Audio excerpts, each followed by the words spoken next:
मित्रों नमस्कार, मैं हूँ राकेश कुमार। आप देख रहे हैं मत अभिमत। नीतीश कुमार एनडीए में जा रहे हैं। भाजपा के साथ सरकार बनाने की बात चल रही है। ये भी बताया जा रहा है कि 24 घंटे के अंदर इस्तीफा देंगे। भाजपा के समर्थन के में फिर सरकार बनाएंगे, मुख्यमंत्री बनेंगे बनेंगे 28 तारीख को उनका चर्चा है कि शपथ ग्रहण समारोह भी होगा। लेकिन जिस महागठबंधन की सरकार में वो थे या हैं, अभी मुख्यमंत्री हैं, तो उसका सबसे बड़ा घटक दल जो है वो है राजद। तो क्या राजद चुप बैठेगा? क्योंकि जब ये महागठबंधन में आए थे, तो यही भीतर खाने जो आपसी समझौता हुआ था, उसमें यही हुआ था कि आने वाले समय में तेजस्वी यादव को मुख्यमंत्री बनाया जाएगा। और लालू जी अभी हैं, लालू जी राजनीति के बड़े खिलाड़ी हैं, तो क्या लालू जी चुप बैठे होंगे? जबकि हलचल राजद खेमे में भी बड़ी तेजी से चल रहा है। इसी पर बात करेंगे। हमारे साथ हैं वरिष्ठ पत्रकार और राजनीतिक विश्लेषक चंद्रभूषण पांडे जी। सर, क्या करेंगे लालू जी? लालू जी अभी जेल से बाहर हैं, जी। तो लालू जी कुछ करेंगे और लालू जी उस तेवर में अब आ गए हैं, क्योंकि 2 दफ़ा ये उधर से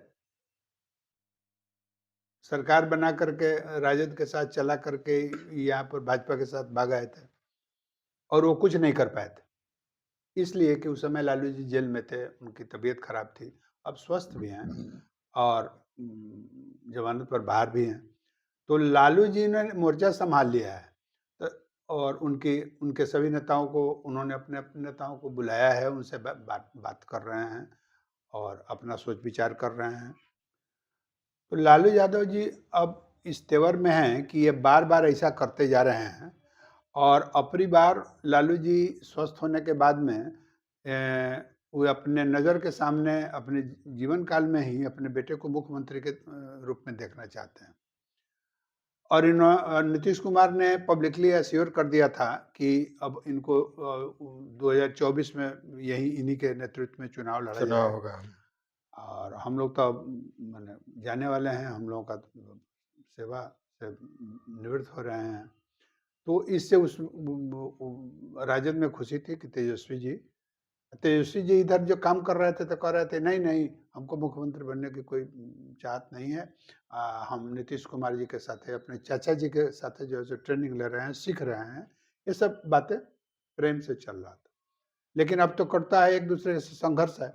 तो अब जो विधानसभा में विधायकों की संख्या है, उस संख्या का खेल शुरू हो गया है। 142 विधायक चाहिए सरकार बनाने के लिए, 122 विधायक चाहिए। 122। हाँ। विधायक चाहिए। तो इधर जो गठबंधन था उसमें RJD, JDU, CPI, CPM, CPIML, Congress, ये सभी दल के लोग उसमें शामिल हैं। तो कुल मिला-जुला करके इनको अब 6 से 7 विधायक की कमी हो रही है। तो अब सुनने में आ रहा है कि आरजेडी कैंप के लोग लगे हुए हैं कि अब 6-7 विधायकों का प्रबंध करने का अगर हम कर लेते हैं, तो हमारी अपनी सरकार हो जाएगी और तेजस्वी यादव जी मुख्यमंत्री हो जाएँगे। और अभी 1 साल 10 महीना अभी बाकी है बिहार विधानसभा की अवधि में, तो मुख्यमंत्री रह पाएँगे, काम करेंगे। तो अब इस पर मंथन हो रहा है, इस पर बड़ी तेज़ी से एक्टिविटी हो रही है लोगों की, विधायक तोड़ने की। यह विधायक तोड़ने की जो बात हो रही है, तो इसमें नाम आ रहा है कि जेडीयू यानी नीतीश कुमार की पार्टी जेडीयू के ही 8 विधायकों को आरजेडी तोड़ने पर लगी हुई है। लगी हुई है। सर, आपको याद होगा पहले भी हंगामा हुआ था जब ललन सिंह को राष्ट्रीय अध्यक्ष से हटाया गया था। उस समय भी हुआ था कि एक मीटिंग हुई है जदयू के विधायकों की, जिसमें 12 या 13 की बात आ रही थी। उस पर विजेंद्र यादव की बजाबते क्लास लगाई थी नीतीश कुमार ने। आपको याद होगा कि राजद तोड़ रहा है, तो वो लोग तो कहीं न कहीं राजद के संपर्क में होंगे। हाँ, ललन सिंह को जब हटाने की बात चली, उनके विपक्ष में जेडीयू के लोग हो गए थे और नीतीश कुमार जी ने अपना तेवर खड़ा किया था, तो उन पर यही एलिगेशन डेलीगेशन लगा था। हालांकि नीतीश कुमार जी ने तो अपने मुंह से इस सब बात को स्वीकार नहीं किया था, लेकिन इस बात को इनकार भी नहीं किया था।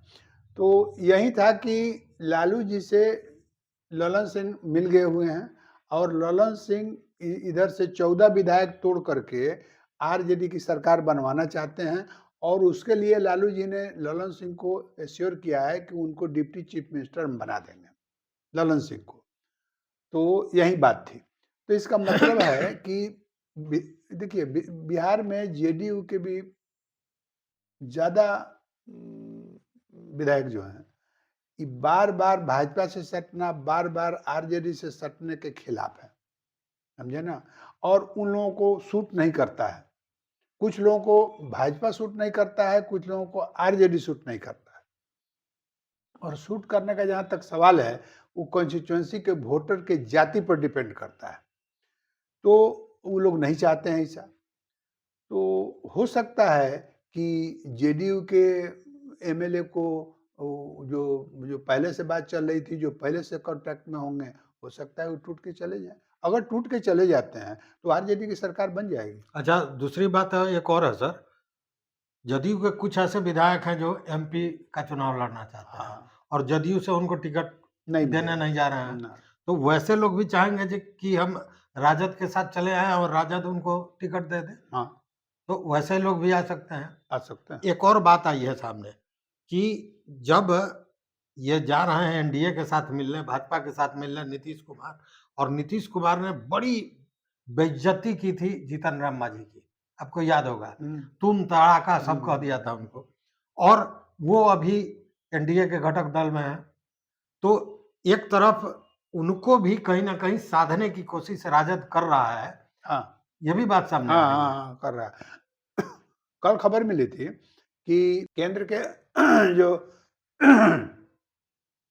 गृह राज्य मंत्री हैं नित्यानंद राय जी, वो दिल्ली से पटना आए हुए थे, तो उनको भेजा गया था मिशन पर। वो दिल्ली से तुरंत पटना आए और पटना एरोड्रोम से सीधे जीतन राम मांझी के निवास स्थान पर गए और उनसे बात करके तब वो लौटे हैं। भाजपा भी इस बात को समझ रही है, हाँ, तभी राय जी को मांझी जी के यहाँ भेजा गया था। तो मांझी जी भी वैसे ही हैं, तो वो किसी कांटेक्ट में जा सकते हैं। उनको पद चाहिए बेटा के लिए, अपने लिए, अपने समझेनी के लिए, समझी के लिए, किसके लिए, तो वो कहीं भी जा सकते हैं। तो वो हो सकता है कि वो राजद के कांटेक्ट में हो और वो आसानी से चले आए, बड़ी बात नहीं है। ओवैसी के भी एक विधायक हैं, हाँ, वो भी वो तो जाएंगे ही हाँ, जाएंगे। वो भी जा सकते मतलब कि इससे इनकार नहीं किया जा सकता है कि अगर राजद की गोटी लह जाती है तो बिहार में उसका राज हो जाए, उसका शासन हो सकता है। लेकिन दूसरी तरफ ऐसी भी खबर है कि कांग्रेस के जो 16 सदस्य शायद है, 16 सदस्यों में से 19 सदस्यों में से 13-14 सदस्य जो हैं उनके भी टूट करके अब भाजपा में मिल जाने की संभावना बढ़ गई है। वैसा भी प्रयास चल रहा है। अच्छा, भाजपा ये चाहेगी भी, हाँ, भाजपा ये चाहेगी कि अगर इधर से टूट के उसके तरफ चला जाता है तो राजद का जो ये गेम है ये फेल हो जाएगा। और फेल हो जाएगा। सुन रहे हैं कि पूर्वांचल के जो विधायक हैं, जो पहले यहाँ के शायद अध्यक्ष भी हाँ शायद होगा, वो विधायक दल के नेता थे, वो लोग बहुत असंतुष्ट हैं कांग्रेस से और वो लोग टूट करके जाने के लिए तैयार हो गए हैं, जैसे कि खबर है, जैसा बताया जा रहा है। कांग्रेस के नेता तो इसके बारे में कुछ हाँ और ना नहीं कह रहे हैं, लेकिन जिस तरह बड़े बड़े कांग्रेस के नेता टूट करके भाजपा में मिल रहे हैं, तो बिहार में भी कुछ पहले से है।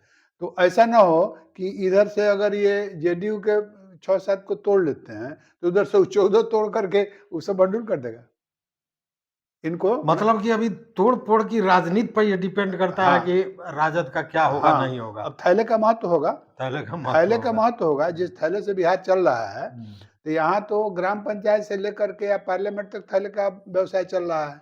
तो अब थैले का खेल होगा, इधर से उधर हो सकता है कि आज ही यह सब शुरू हो गया होगा। शुरू हो गया होगा। और सारे लोगों ने अपने अपने विधायक को बुला लिया अपने हाँ, पास। सभी विधायक जितने लोग हैं, वो लोग चले गए हैं और सारे लोग वहाँ जा करके अब ये सब इधर से उधर जाने इसमें का करोड़ों का कारोबार भी हो सकता है। अरबों अरबों का अरबों कारोबार का हो- कारोबार करने के लिए थैली वाले लोग बैठ चुके हैं। बैठ चुके हैं। हाँ ईमानदार नेता अच्छा सर, इसमें इसमें स्पीकर की क्या भूमिका है? क्योंकि स्पीकर से 2 बार लगातार लालू जी मिल चुके हैं।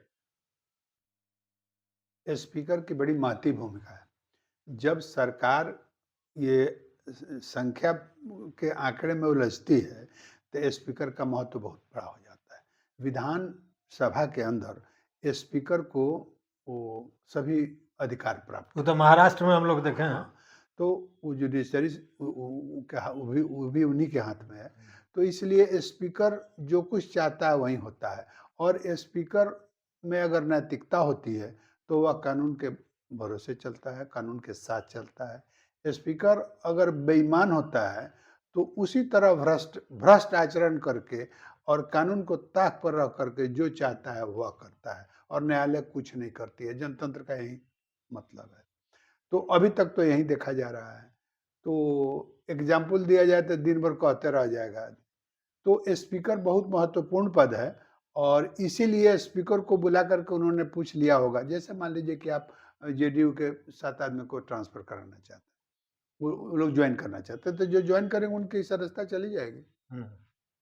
लेकिन सदस्यता चली जाएगी, इसको करते करते आप कोर्ट में लड़ते लड़ते समय बीत जाएगा आपका, और स्पीकर चाहेगा तो उनको एक गुट डिक्लेयर करके और उनको एक गुट का मान्यता दे देगा, और आप कोर्ट में चले जाइएगा। उसकी सदस्यता भी नहीं जाएगी, नहीं जाएगी, बच जाएगी। हाँ, उड़ा जाएगा। दूसरा ऑप्शन है कि वो अपने पद से रिजाइन कर देंगे। इतना बड़ा ऑफर होगा कि सब कमाई आप एक बार दे दीजिए, तो अपने पद से भी रिजाइन कर देगा। ये भी हो सकता है। तो ये सभी बातों में स्पीकर स्वीकार नहीं करे तब तो सब में स्पीकर की आवश्यकता है। तो इसलिए स्पीकर का पद बहुत महत्वपूर्ण है। और अगर नीतीश कुमार जी अगर मुख्यमंत्री होते हैं तो मुख्यमंत्री होते सबसे पहले वो अपने पार्टी का स्पीकर रखेंगे। मैंने इसी स्पीकर को हटाने का तुरंत हटाया तुरंत जाएगा। स्पीकर का मैंने अविश्वास प्रस्ताव लगाया और वोटिंग करके ना, तुरंत हटा दिया। जब ये मुख्यमंत्री हो जाए हाथ तो उनको अपने हट जाना चाहिए। हट जाना चाहिए। हाँ, तुरंत प्रपोज करेगा, दूसरे का नाम वो स्पीकर हो जाएंगे। तो वो स्पीकर ऐसा आदमी यस मैन होना चाहिए जो जितना हम नाजायज करें सबको। इसके लिए कॉन्स्टिट्यूशन ने वो पद नहीं बनाया है, लेकिन उसकी स्थिति यही है। यही है। तो मित्रों, कहने का मतलब यह है कि जितना आसान अभी तक ये समझा जा रहा है उतना आसान है नहीं। ये सारा कुछ उस थैले पर डिपेंड करता है, तोड़ फोड़ की राजनीति पर डिपेंड करता है कि वहां जाने के बाद भी नीतीश कुमार मुख्यमंत्री बन पाएंगे या नहीं बन पाएंगे, या फिर राजद तेजस्वी को बनाने में सफल होगा या नहीं होगा। ये सब कुछ उस थाली पर डिपेंड करता है। थाली का खेल बहुत गंभीर है, आप भी जानते हैं। इस विषय में आपके पास कोई जानकारी हो तो जरूर बताएंगे। देखते रहिए मत अभिमत। सर, बहुत बहुत धन्यवाद।